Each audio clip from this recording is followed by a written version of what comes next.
พี่น้องเพื่อนไม่แห้งเลยพี่ได้แอวลุดได้ขิงกันหน่อยหนึ่งฟ้ากันเด้ออุ้ย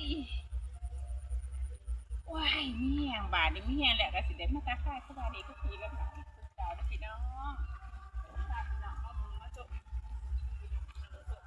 ต้มมาหุ้นก็ตำก็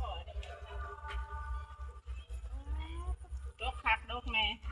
หมูท้องต้นอยู่ในนี่เท่าต้น3 ต้นก็จังสิต้นมังหน้าต้นนั่นกับไว้ธรรมดาสุดยอดอาลีอะลอผู้อีสานนั่นเมื่อยแหละนะเมื่อยที่ปลูกเพื่อเทศ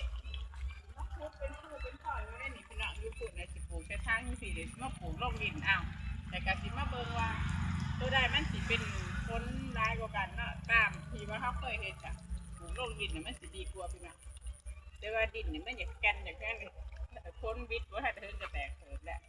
ถ้าโหดบนด้านน้ำมันก็ลงแต่บนนั้นมันบ่ได้อมไว้พี่น้องมันก็ยังใหญ่อยู่แต่ว่ามันก็ต้องได้โคตรตลอดมื้อละเทื่อ2 เทื่อมื้อละเทื่อคลิปนี้ก็สิประมาณนี้ได้จ้ะพี่น้องเป็นกำลังใจให้คือเก่าบ๊ายบาย